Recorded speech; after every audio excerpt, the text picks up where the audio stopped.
What is up, boys, and welcome back to another edition of the Lucrative MMA Betting Show. I'm hoping to make you a ton of money this week. As you can see, I'm not in my regular environment. I'm currently on holiday in the mountains of Queenstown, New Zealand. But you know, I had to still come and give you the content that I know you've been waiting for this week. I couldn't let a little holiday get in the way, right? This week we have Yadong versus Henry Cejudo. Henry Cejudo is coming back to the octagon when many thought he may retire after his last fight and taking on a surgeon prospect who has been surging for some time now, even after a recent defeat in Yadong. Can Henry turn back the clock and get the win over this young, hungry prospect? We're going to get into all that. We've also got a rematch with title implications with Fluffy Hernandez taking on Brendan Allen. We've also got Rob Font on the card, coming in off a massive win against Kyler Phillips as a massive underdog. Silva, another surging prospect out of the On Fire camp, the fighting nerd. So this is a bit of a banger of a card, boys. We had a lot of cancellations on this one, but the card we have right now is a great 11-fight offering from the UFC, and I cannot wait to help you make some money with this one. We've been on some hot streak with these shows, you know, back to back consistent shows, and you know, I've been telling you to bet on certain fights that have cash. Last week I gave you Gregory Rodriguez and Jared Cannonier to not go to decision. I gave you Yusuf Salal via decision very confidently. Edmund Shabazian round 1 KO I gave you confidently. The week before that we had Weili Zhang as an underdog, Dricus du Plessis at -200. Like, we've been on a solid run, boys, so hopefully we're gonna do it again. Let's cue that intro and let's get into making you money.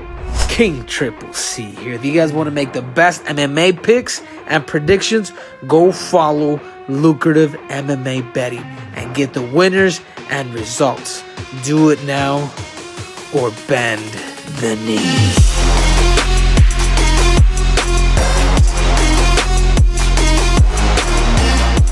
So here we are, boys, UFC Seattle. The UFC are going to Seattle. And like I said, we've been on a very, very good streak with these MMA betting shows. I'm gonna do my utmost to keep that streak alive. And the fight we're gonna speak about first is the main event, as always. So Henry Cejudo versus Song Yadong. So Song Yadong is coming into this fight with a record of 21 wins, 8 losses, and 1 draw. And I know you remember that one draw. That was against Cody Stamann, where he got a point deducted in that fight, so it ended up a draw. Those were some good times in MMA betting, boys. I remember that vividly. I actually bet on that draw live as the fight was going on. In play, I made a bet on the draw at something crazy like 66-1, I believe it was. Those were the days where a fighter could get a 10-8 or a fighter could get a point deducted and the draw would still be 66-1, just as it was pre-fight in play. Nowadays, they put the draw down to like 10-1 when a 10-8 is recorded. So yeah, that was the golden era of MMA betting, but don't worry, boys, I'm still here to help you make money. So on the other side, we have Henry Cejudo coming in with a record of 16-4. So kind of interesting for me to see initially that Yadong Song has a much deeper MMA experience, at least in the competition level, than Henry Cejudo, because you know, it feels like Cejudo's the complete ultra veteran and Song's still this prospect. But the prospect is a big favorite coming in with a price tag of -260, with the underdog price tag coming back on Henry Cejudo at +220. Now it's interesting, you know, and I always find it interesting when I look at these odds, because I'm telling you now, boys, 5 years ago, these odds would be completely flipped. You know, Henry Cejudo would be the -260 favorite and Yadong Song would be the +220 favorite. But it's not 5 years ago. It is now, and Henry Cejudo is 38 years old, and Father Time catches up to everyone. I will say, before, you know, as I preface this fight, before I get into it, is that, you know, we just came off an event where Jared Cannonier, at 40 years old, got a knockout against a somewhat of a surging prospect. Angela Hill got a win at 40 years old against, again, somewhat of a surging prospect, coming off a very solid win. So, you know, just because they're old does not mean that they cannot win the fight, especially when they have the experience and level of competition advantage like Cannonier had over Rodriguez, like Angela Hill had over Ketlin Souza, and like Henry Cejudo has over Yadong Song here. You know, is it going to be another near on 40-year-old showing the prospect the veteran lesson? I think Cejudo's going to need to do that. You know, he's going to need to pull out all the stops here for him to get the win in this one. First thing I'll say is that he definitely has a shot. Right? I don't think that this is like an unwinnable fight for him, you know, to where there are fights that are just unwinnable for the most part in MMA. You know, I mean, we saw Mansour Abdul Malik at -1000 later on in the card. It's fairly unwinnable fight for Nick Klein. Not necessarily a guarantee, you know, Nick Klein probably has a back take in him, but outside of that, it's kind of an unwinnable fight, whereas this fight is very winnable for Cejudo, and mainly in the wrestling. So, you know, if you go back and speak about the fight that I just spoke about not too long ago with Cody Stamann, you know, the fight that I mentioned was a draw, and I cashed on the draw there. Yadong Song got dominated in round 3, that ended of round 3 there via wrestling. Cody Stamann took him down, grounded him, and mauled him on the floor for a little bit. Yadong Song didn't know what to do, couldn't get back up to his feet, and he was looking very tired and weathered in that fight, you know, and that came down to the wrestling. But that was a long time ago, right? 7 years ago. So you may be thinking, James, why are you speaking about this fight? It was 8 years ago, 7 years ago. Like, don't hold that against him, right? But if you look at his very last fight against Piotr Yan, he actually lost that fight via wrestling, and I bet on Yan in that fight. I bet on Yan via decision in that fight, and the reason I did that was because I knew that he had a chance to ground him, grapple him, take him down, and control him, you know, and I thought he could compete in the striking. And that's exactly what happened, you know, he got taken down there. So what that shows me is that you can still exploit Song in the wrestling. You know, he's a very, very good striker, very hard to beat him on the feet. Not impossible, but very hard, you know, because even if you're beating him on the feet, he may still just land a kill shot at some point. You know, he's got a lot of power, and he delivers his punches with speed. Not so much his kicks, but definitely his punches. But I think the wrestling is where this guy is lacking a little bit. Now, at the end of the day, I think that he's shown clear improvements in the wrestling. And I think if he was to fight Cody Stamann today, he would win. He would probably dominate, and he would probably defend the wrestling, right? Peter Yan is a better fighter than Cody Stamann in all realms of MMA for the most part, out of maybe pure wrestling. You know, if they got in a wrestling match, I'm not 100% sure what would happen there, but MMA wrestling, in my opinion, he's better. He's a much better grappler, much better striker, and he blends the two together, you know, the wrestling and the striking. So that may have thrown Song off guard there, and just because Song was grappled a little bit, and it wasn't, you know, the whole fight, but just because Song was grappled a little bit by Yan in his last fight, and he was grappled 8 years ago, doesn't mean that there's been no improvements and you can still grapple him. I just do believe that Cejudo does have an advantage in the wrestling. He does have an advantage in the MMA grappling in general, and can probably land some takedowns here. Now, the issue in this fight is that I don't necessarily think he's going to be able to do it for 5 rounds. This is a 5-round scheduled fight, boys, and it's funny because Cejudo has been scheduled for the 5-round distance and gone the 5-round distance more than Yadong Song. But I actually favor Song in a longer fight, and the reason is because I don't think Henry has the cardio to just grapple for 5 rounds. So he's going to have to strike. And if he's on the feet, I fancy Yadong Song's physicality. I fancy his speed. I fancy his power and his youth, especially over the 5-round distance. So I think those 4 intangibles are on the Song side, and I think they hand in hand go with the fight being a 5-rounder. If the fight was a 3-rounder, I would be betting Henry Cejudo at plus 220 here. I'm telling you that now because I do think he can definitely win 1 or 2 rounds of this fight, and at plus 220, that's all you need, right? But I don't know if he can win 3 rounds of the fight, right? It's going to be tough. It's going to be tough because that extra round, especially in a 5-round fight, is a very, very tough ask. You know, Yadong Song, like I said, is very physical in there. And even if you can grapple him for 1 or 2 rounds, are you really going to be able to do that in round 4, round 5? I mean, it's possible, right? It's not impossible. I mean, we just seen him go to the wire with Aljamain Sterling, and then obviously win a round off the current champion, Merab Dvalishvili, and he grappled Aljo in that fight a little bit. And it's not easy to grapple Aljo, as we've seen in that Movsar Evloev fight, you know, one of the best grapplers in the division above in the featherweight, and he didn't have an easy time grappling Aljamain Sterling. And Cejudo, you know, got his own takedowns and did his own thing on the mat there in that fight, even though he lost the split decision. So I feel like, you know, Cejudo's shown some good performances recently. I don't think we can watch Cejudo tape and say, yeah, this guy's just completely done. Like, he's definitely going to lose his upcoming fights. He's washed. I don't think he's washed. I think more than likely this is going to be a competitive fight until it's not, right? I can't outright say it's going to be competitive in round 4 and round 5 because it's just a question mark to me. I don't know. I don't know how Cejudo's physicality is going to hold up against Song's physicality. If we go back and watch that Ricky Simone fight for Yadong Song, man, Yadong Song was just teeing off on him. Yadong Song's physicality showed out there massively. You know, Simone couldn't even get close. When he got close, he just got shoved off. Like, that was a big, big tell on Song's physicality and the way it's growing now. And I do think Song's got better in a technical wrestling aspect as well. And that really shows itself over 5 rounds. You know, it took 5 rounds for him to KO Simone. It was in the 5th round he got that knockout. And that's because the physicality gap, it takes some time to get going because fighters can compete on speed and just cardio early. But if the physicality gap is big, then, you know, it really shows itself over 4 or 5 rounds. You know, we've seen Impa Kasanganay kind of show his physicality gap in the PFL a couple of times in that run. You know, that's one that comes to mind. So, yeah, ultimately, I'm going to pick Yadong Song in this fight, but I'm not confident. If anything, I feel like the value probably lies with Henry Cejudo because I don't think he's going to be finished. And I think the fight most likely goes to a decision. I am picking Yadong Song via decision. But if a fight goes to decision, I'm kind of predicting Henry to get 1 or maybe even 2 rounds. And so then why can't he get another? You know, like if he's getting 1 or 2 rounds, I don't really know exactly how the fight's going to play out. It's definitely a possibility he gets another, and in that fight, you definitely want a plus 220. So yeah, I'm definitely not advocating for a Song bet. You know, last week, boys, I said to you that I think Gregory Rodriguez is probably going to win, but we cannot trust him. We cannot bet him because he can easily be knocked out, and he was knocked out. Instead, I told you to opt for the doesn't go to decision. I was very confident in that, right? I told you specifically to bet that at minus 250. It closed like minus 350, minus 400, and then it cashed fairly easily, you know, multiple knockdowns on the Rodriguez side, and then ultimately a knockout on the Cannonier side. So sometimes it's best to avoid the money lines and play a prop. And in this fight, I feel like the over 4.5 rounds, or the GTD at around minus 140 range, is a pretty good price, man. I don't think Henry's going to finish Song. I'm pretty confident in saying that because Song is so durable on the feet, and Henry's not really a grappler. I mean, when has Henry got a submission?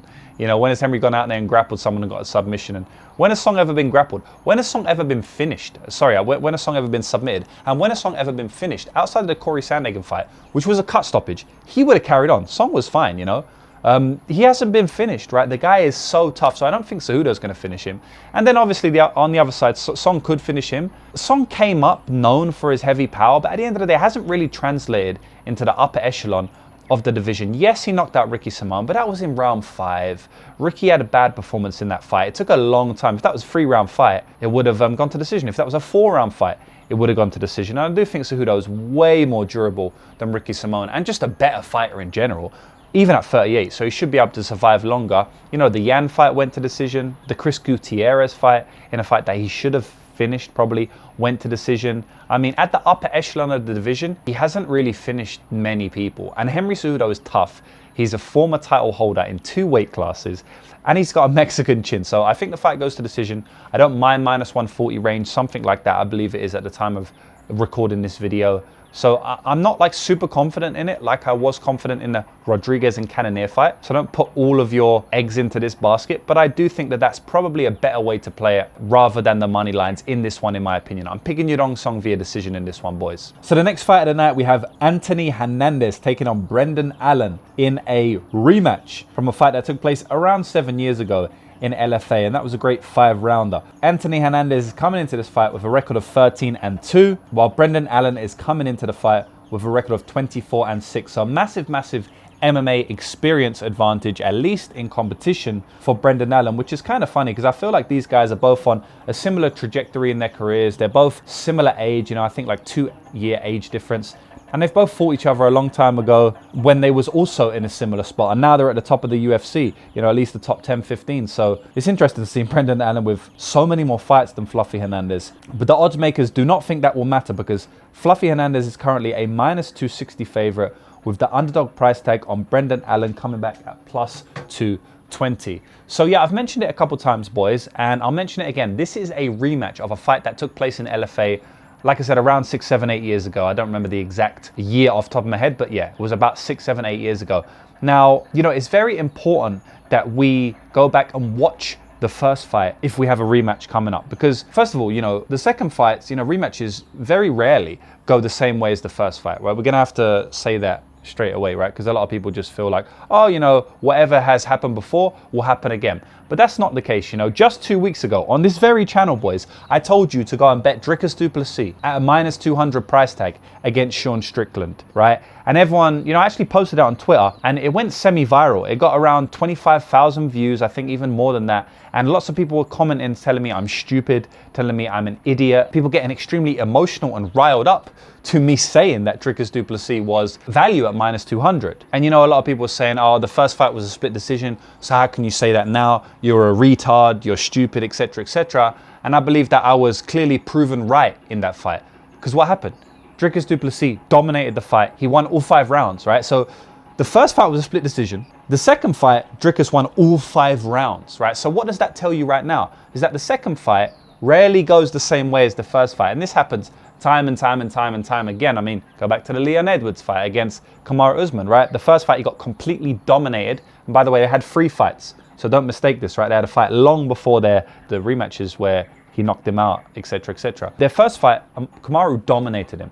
Second fight, Kamaru did actually dominate, you know, but then he got knocked out, right? And the third fight was completely different. Leon basically easily won the fight. So what I'm trying to say, boys, is that the second fight rarely goes the same way as the first fight, but it is a must. It is a must for us as MMA bettors to go back and watch that first fight. And the reason is because if we have data that we can pull from where we can literally watch the two fighters that compete against each other already, then we must watch that.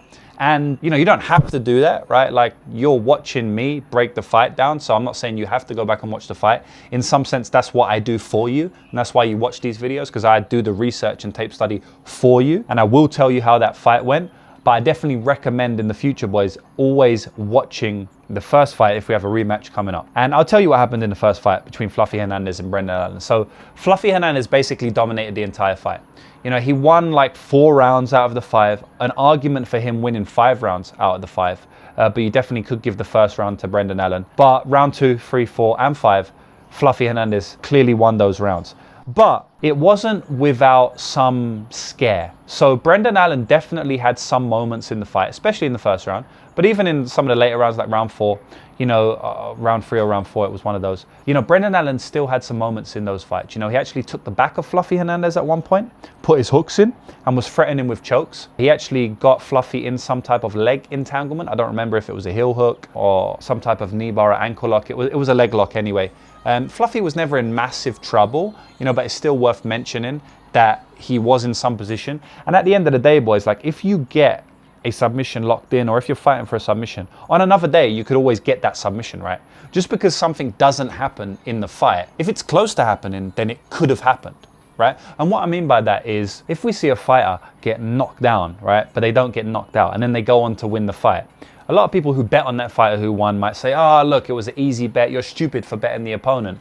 But, you know, if your fighter gets knocked down, then on another day, that could be a knockout, not a knockdown. So you always have to understand that we don't always look at the outcome of fights, right? Because the outcome of fights don't tell the full story of the fight, right? We need to look at what happened within the fight. And the reason we do that is because we have to accurately assess the fight in order to improve our betting process going forward, right? If we're just oblivious to what happens in the fight and only look at the outcome, then we don't actually accurately assess the fight, meaning that we're gonna make mistakes moving forward, right? So while Fluffy did dominate most of the fight, Brendan Allen still had his moments. And what that tells me is that he can compete in the scrambles, and that was a long time ago, but I still believe he can do it now because he has improved.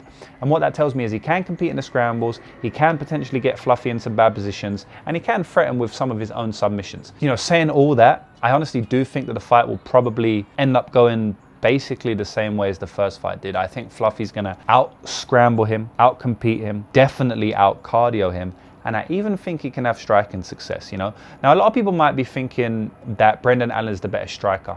And I actually don't believe that's the case. You know, Fluffy obviously doesn't look pretty on the feet. Brendan looks a bit more pretty on the feet, you know, he can compete. But I actually think Fluffy is the better boxer here. Now, I do think Brendan Allen has the better kicks, you know, and Fluffy is weak to the body. So Fluffy has to be on his P's and Q's and just make sure he doesn't get head kicked or kicked in the body too hard here, because he could go down. You know, but at the end of the day, he's navigated Kopilov's kicks recently. He's navigated Michel Pereira's kicks recently. I believe he's going to be able to navigate Brendan Allen's kicks, who ultimately is still a grappler. You know, on the feet, in the boxing, I actually think Fluffy's a better boxer. I think he hits a little bit harder. I think he has a way better chin. I think his durability is better to the chin. So I think, you know, that also helps the boxing, right? You know, even if you're the less technical boxer, if you have more power, you might just win on the feet. Even if you're the less technical boxer, if you have a better chin, you might just win in the boxing, right? We see it time and time again in MMA specifically. And I think Fluffy can string combinations together with his hands that Brendan Allen maybe cannot. And I actually think we can see Fluffy have some success with his hands in this one, and I think that could be like a little wild card here. People may not be expecting that, but ultimately, boys, I just feel like it's going to be a rinse and repeat for Fluffy Hernandez. I think he will take him down with a single leg, with a double leg multiple times. I think Brendan will probably reverse him once or twice, but I think Fluffy's going to end up on top in those scrambles, mainly due to cardio and just, you know, just tenacity and raw pace and pressure like he does to everybody. I think he's going to start to wear down Brendan Allen after the first round, and I believe that the round 3 stoppage from Fluffy is extremely live in this matchup. I definitely wish it was a 5-rounder because I think that favors Fluffy a lot more, and I also believe that you know, we should be seeing Fluffy in 5-rounders, especially after his performance against Michel Pereira. It would be nice, you know, to see him continually in 5-rounders. He's a 5-round fighter. But I still think 3 rounds is probably enough to break Brendan Allen here. Now, I'm not guaranteeing an inside the distance win because Fluffy, you know, takes his time to finish people. You know, we know that. We see in his last fight, he took 5 rounds to defeat Michel Pereira, which is not good because Michel Pereira was completely done after round 2. You know, some will say even after round 1. So, you know, I'm not definitely banking on 100% inside the distance win here. But, you know, I do think it's probably likely that he wins in round 3. If not, he definitely will win round 3. And I'm very confident he takes home the decision or the round 2 of round 3 stoppage here. You know, if he gets a stoppage, it's going to be late, maybe late round 2 or round 3.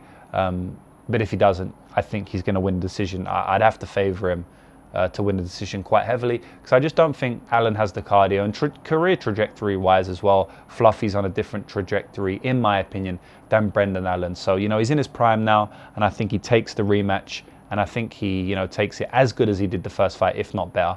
I'm taking Fluffy Hernandez for the win here and to go on to potentially challenge for the title later in the year. So the next fight on the card we have is Rob Font versus Gene Matsumoto. Now, Rob Font got an absolute bag last time out against Kyler Phillips. You know, he won a lot of people a lot of money because he was a massive underdog in that one. And yeah, he showed out. He cleanly won the fight. It was kind of like an easy fight for him, which is crazy because he was like plus 300, plus 400 range. In this fight, he's taken on undefeated prospect Gene Matsumoto, and he's undefeated with a record of 16-0, with Rob Font himself coming back in with a record of 21-8. So big experience advantage for the veteran Rob Font. But the odds makers do not seem to care about that because they have the undefeated prospect as the favorite, as they usually do, at minus 180. With the underdog price tag on Rob Font coming back at plus 155. Now, I know I just told you boys about the money lines and the money lines price, but one thing I will say straight off the bat that jumps out to me is that the under 2.5 rounds in this fight is plus 300, which instantly is like kind of crazy, man, because if you guys remember, if you don't have short-term memories and you guys remember like a couple of months ago, a year ago, people were saying that Rob Font has terrible durability, he's going to get finished soon. And a bunch of his fights were lined chalked to the under, or if not, pick 'em. And now we have an under at plus 300. I mean, damn. Like, I know Matsumoto doesn't have many KOs. I know if he's going to win the fight, it's probably going to be via submission. And we haven't seen Rob Font give up many submissions, mainly, although he has, but mainly just he's getting knocked down, etc., etc. But at the end of the day, man, can't it be a club and sub? Like, if Rob Font's durability is really where everyone's saying it was just 6 months ago, then how can it be plus 300? Doesn't Rob Font also throw hard himself? Isn't Gene Matsumoto very untested at this level? Like, didn't Rob Font check Adrian Hernandez a couple of years ago with a brutal knockout in round 1? You know, he throws hard himself. Adrian Yanez apparently had a granite chin back then. Even I thought that. So, you know, I don't know, man. It's just interesting to see plus 300. You know, the market swings are crazy in this game, and that's really where we make our money. Am I predicting this fight to go under 2.5 rounds? Am I saying bet on plus 300? I'm not even saying any of that, right? And I'll get into the breakdown in a minute. But what I am saying is that there's a clear market bias and an overreaction to Rob Font's last fight moving into this fight, in my opinion. But let's get into the actual fight. And, you know, disclaimer, boys, I don't have a great read on this one, and I'm actually going to do more research on this one. As you can see, I'm not in my usual environment. Like I said, I'm on holiday right now in the mountains, and I haven't had the time that I usually would have to go deep into some of these fights.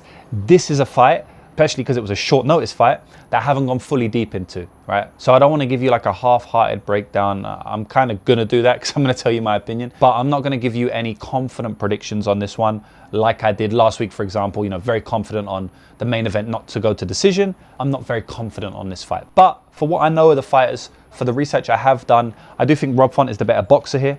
I think, you know, the plus 55 underdog Rob Font can definitely trouble Gene Matsumoto in the boxing. You know, experience advantage is massive in this fight. Also, this fight is at catchweight, boys. We have to understand that 140 pounds. That could help Rob Font here. You know, it could help Rob Font's durability. I definitely like that for Rob. Lots of things seem to be in the favor of Rob here. You know, obviously moved to a new camp, and he looked very good in his last fight. Like, a lot of things are on the Rob Font side here. Honestly, I'm looking at this fight and I'm like, damn, you know, like Rob Font as an underdog against this guy who's pretty good, but he's unproven at this level massively. He's probably the worst boxer, and Rob Font, you know, could be newly invigorated at this new camp. It's like, it's all signs pointing to Rob Font bet. But on the other hand, boys, Matsumoto's the better kicker in this fight. So just as I said, Rob Font is the better boxer, Matsumoto's the better kicker. And if he's able to maintain kicking range, which Rob Font doesn't really let you do, but, you know, who knows? You know, he may be able to maintain kicking range. Rob Font is getting older. We have to understand that as well. I think we've seen drop-offs in his performances, and we can potentially expect to see more, even though he had a good performance against Kyle Phillips. I don't necessarily think Rob Font's just a new invigorated guy there. He could be. I think it was more because Kyle Phillips kind of just gassed out completely, to which he has done in multiple fights in the past. Paiva, Victor Henry, like it has kind of been a, you know, it has kind of been part of his game. And Rob Font obviously had a good game plan there. But, you know, if Matsumoto is able to stay at kicking range, which is what I was saying, then he may just outpoint Rob Font on the outside. And then obviously with the grappling, I do think that he's got a chance to get on top of Rob Font and, you know, grapple him a little bit here. I'm not saying he's going to 15-minute ground him, but I do think he can swing rounds his way via grappling. I mean, I don't know if it's like a lack of athleticism or an athleticism drop-off we've seen from Rob Font recently getting older.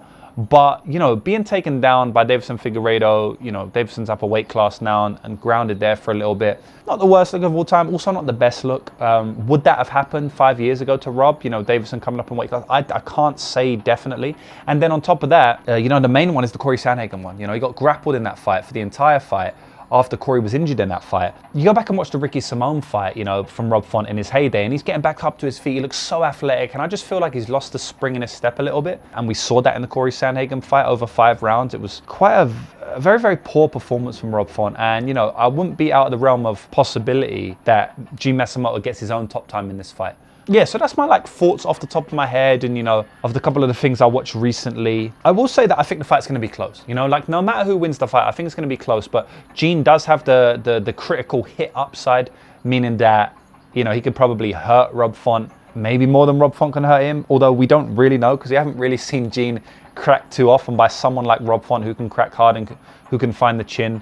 But, you know, with Rob Font's durability, it's hard to say that he's got like the knockdown or big moment upside in almost any fight he takes at this point in his career. You know, even if it plays out like that in the fight, you know, even if he wins the fight and he doesn't get hurt, I'd still feel like if they fight again tomorrow, he could just get knocked out or knocked down, you know, because that's seriously what his durability has looked like recently. It has looked bad, even though it has been against big hitters. I still don't think it's good. So yeah, that's my prediction of the fight, boys. I don't know who I'm going to pick in this one. I'm going to do some more research in this one. And as always, follow me on Twitter, follow me on Instagram. I give out a bunch of free bets on there, on all sports, not just MMA. So we bet on basketball, hockey, soccer. I gave a free bet out on soccer just yesterday. That was AC Milan to go under 3 goals, and it did. There was only 2 goals. So, you know, a bunch of my people that follow me there cashed that completely for free. We also bet on baseball, tennis. Like, I bet on all sports, boys. If you want packages for all sports, by the way, you can go to the link in my bio now. We cash disgustingly over all sports, like massive profits. But what I was going to say is, if you follow me on Instagram and Twitter, I will very likely put out an updated breakdown after I did full research on this Rob Font and Gene Matsumoto fight. And, you know, you can get my full thoughts on this fight there. And obviously, if I don't end up doing it on Twitter or Instagram, everyone on my MMA VIP, you know, you'll get the full card breakdowns as I always do before fight time. But yeah, at the moment, I feel like it's going to be a close fight. I'll pick Gene Matsumoto to win the fight right now, but I do think that it's going to be a very close fight, nip and tuck fight, you know, hangs in the balance. And I do think it goes to decision. Like I said, I think the under 2.5 rounds is crazy at plus 300, but I still am predicting the fight to go to decision. But, you know, I may bet against myself. I may bet against my own prediction and bet on the under 2.5 rounds. Although I feel like with this one, I might just stay away because of the catch weight, because of the short notice, and because I already have some very, very nice bets locked in for this card that I don't want to ruin by a fight where I'm not very confident in. But we'll see after tape, boys. So the next fight on the card is Gene Silva, the Fighting Nerds representative, taking on Melsik Baghdasaryan. Gene Silva is coming in with a record of 14 wins with 2 losses, with Melsik Baghdasaryan coming in with a record of 8 wins and 2 losses. So currently Gene Silva is an absolute massive favorite. I mean, almost the biggest favorite on the card, second biggest on the entire card, and in a pretty tough matchup in Melsik. I mean, Melsik's a very good fighter, you know, but Gene Silva currently is minus 625 favorite with the underdog price tag on Melsik Baghdasaryan coming back at plus 450. Now, honestly, guys, like, first things first, man, when I saw this line about a week or two ago. Because, you know, I look at lines about a week or two out, just in case I see anything that I believe to be value, and then I can do tape study on it, and I'm ready to pounce when limits open up for me. You know, I'm ready to pounce straight away. And this is one I noticed about 2 weeks ago, and I saw Melsik at, I think it was like plus 350, and I was like, damn, Melsik is a big underdog right now. You know, I may have some interest in him. You know, let me research it a little bit. Obviously, I didn't research it right then. You know, I was researching for the fight week before, Cannonier fight, etc., etc. And then fight week happened, and now I see Melsik at plus 400, and Gene Silva's gone from minus 400 to now minus 500, right? And then the days move past. You know, we got Monday, Tuesday, Wednesday fight week. And now Gene Silva's gone from 400 to 500 to minus 600 to now minus 625. I mean, we could be talking about a minus 700, minus 800 by fight time, which would be absolutely insane. I don't think it's going to get there. I can't see it. But I couldn't see it even get to minus 600, right? So, you know, maybe it does get there. I think this line is nuts, boys. You know, I'll just tell you exactly how I capped this fight. And I'll have to be quick, because as I said, I am actually on holiday. And I'm going on a small plane. I'm taking a plane over the mountains. Not these mountains you see behind me, but there's some other beautiful mountains. I'm taking a plane over those, and I don't have too long. So I'm going to break this down quite quick for you, but I'll also give you like my full breakdown of this fight, you know, my in-depth breakdown concisely. So I actually capped the fight about minus 300 for Gene Silva. I think he wins the fight around 7.5 out of 10, right? About 75% of the time. But I definitely don't think he wins the fight minus 625 amount of time, right? So I think there's some value on Melsik Baghdasaryan here, but I really think it comes down to whether Gene Silva grapples or not. Now, I did a deep dive on Gene Silva's grappling chops, because in my head, I feel like if this fight is a striking fight, Melsik Baghdasaryan is massive value, plus 450. Doesn't mean I'm picking him to win the striking fight. You know, so I do think the cardio gap and the durability gap and the power gap is massive. But if I knew the fight was going to stay on the feet for 3 rounds, I'm definitely betting Melsik Baghdasaryan at plus 450 here. Plus 450 is nuts, boys. So then what I did is, like, I went on a deep dive through Gene Silva's grappling chops, because I thought to myself, the only way Gene Silva's going to cover the price tag is if he grapples. And if he does grapple, he might actually cover it. Because I'll tell you something now, Melsik Baghdasaryan is not good on the ground. He is an elite kickboxer, very good striker for MMA, but he's not good on the ground, right? He's kind of terrible on the ground, honestly. So I went back and watched Gene Silva's fights, and fight after fight after fight after fight, this guy is not grappling. He's just not grappling at all. Now, I did see him shoot. Twice, to be specific. So I have seen him shoot in his career. He has done it, right? So it's shown me he has done it. And then I went back and watched their Instagram, right? And on the Instagram, I saw that he was shooting takedowns, right? So when I see him shooting takedowns on his Instagram, you know, in training, in cage, in camp for this fight, by the way. And then, you know, I couple that with the 2 times, which is not a lot, but I couple that with the 2 times where he has shot in live competition. I kind of think he will grapple here. I kind of think it's in his back pocket here. He's obviously fighting out of the Fighting Nerds. They usually have good game plans. One of his best friends and teammates is Kai Bahayo, who's a very good grappler in and of himself. So I do think he has the grappling path here, and I honestly do think he will go for it. It's a bit of a shot in the dark, me saying that, because he hasn't really gone for it before, hardly ever. But I do think he will here, because I just think he's coming up against a striking force in Melsik, to which he kind of will want to grapple. But if he doesn't, this fight is extremely close, and you know, Gene Silva may knock Melsik out when he slows down, but he also may just lose a 29-28 decision, because Melsik is really that good on the feet.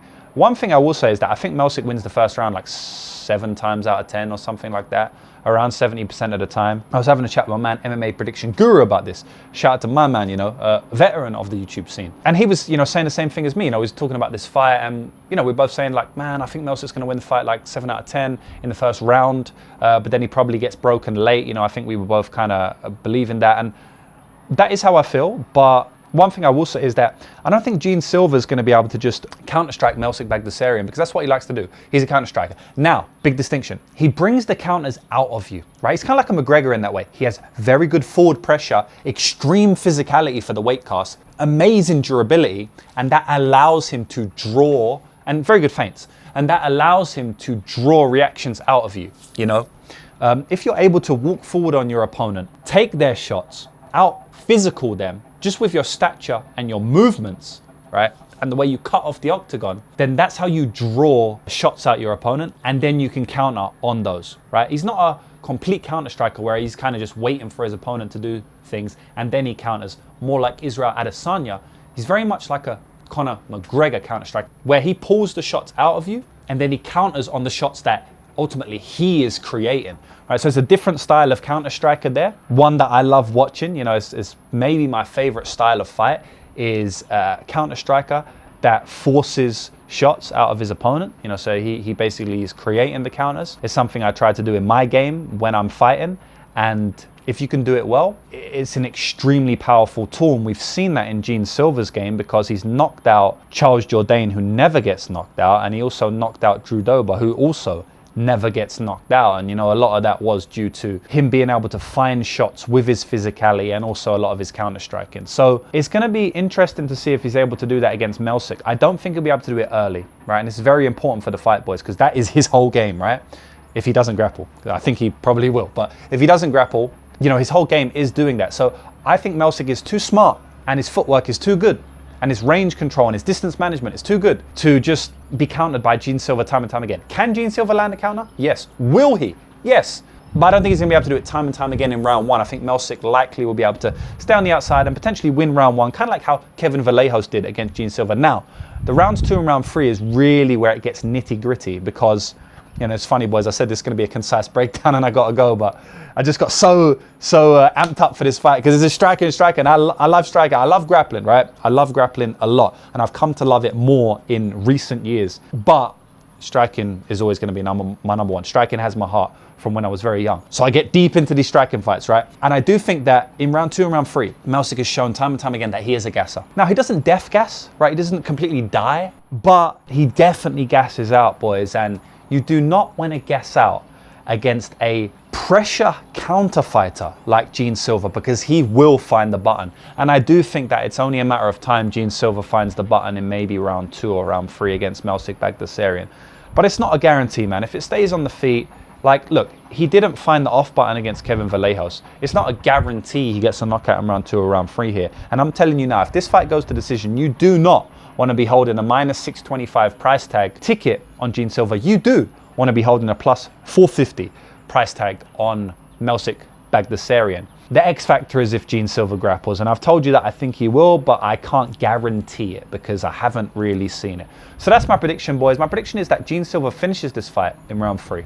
That is my ultimate prediction. Round 3 finish for Gene Silva. But I think the value is all on Melsik Baghdasaryan money line. Doesn't mean I'm going to play him. Does mean there's value on him. And like I said, it really comes down to if Gene Silva grapples or not. If he doesn't, I think he's gonna have a tough time in the fight, and he's probably gonna have to come from behind to win, which you never want as a minus 600 to come from behind. But yeah, I just can't wait for this fight, boys. All my prediction, Gene Silva round 2 or round 3, but one of the best fights on the card, potentially my most anticipated fight on the entire card. It is. I'm way more excited for this fight than I am Song versus Cejudo, which is kind of crazy, right? It's just stylistically, I just like this fight better. So that's my prediction, boys. And that's it. The Lucrative MMA Betting Show is a wrap. I hope you have enjoyed it. Like I said, boys, if you want picks on all sports, right? I know you guys probably into MMA, but if you're also into other sports, we destroy it in all other sports. I promise you that right now. Tennis, baseball, basketball, hockey, football, horse racing, like every sport you can imagine, we destroy it. You can go to Lucrative Betting Tips, which is the link in my bio right now, and the pinned comment if you want to sign up to any of those packages. And if you want my VIP package, then you can go to lucrativemmabetting.com, go to the website in the bio, click MMA, and yeah, you can sign up for a package there. And with that, you will get my full betting picks for the entire card, right? So every bet that I have on the entire card. I have a max bet this week. So definitely suggest you signing up this week because I have a max bet. My current max bet record is 36 or 37 wins and only 4 losses. So, you know, I don't think anyone in the MMA betting scene has a max record like mine. And I'm not saying that to be egotistical. I have never seen it before. I don't know if it exists. If it does, I'd like to hear about it. You know, comment down below if you know anyone else who has that or if you have that. But yeah, 37 wins and 4 losses. I've never seen it before. So hopefully we're going to go 38 wins and 4 losses this weekend. If you sign up, obviously you get access to that bet, as well as all of my other bets on the card. I have multiple bets this card, so hopefully it's going to be a good one. You also get my long shot props and long shot parlays. We just cashed the long shot parlay just last week, plus 625. All of the Elite Zone members got that. We had Yusuf Salah to win via decision in a parlay with Jose Delgado to win inside the distance, in a parlay with another leg. I can't even remember who that was now. The long shot parlay is absolutely crushing it all of last year, and we've started this year very hot as well. You also get my full card breakdowns, you know, so my in-depth breakdown for every single fight on the card, not just the ones on the main card, you know, the entire card. You also get all of my regional scene plays, etc., etc. So a bunch of content, boys.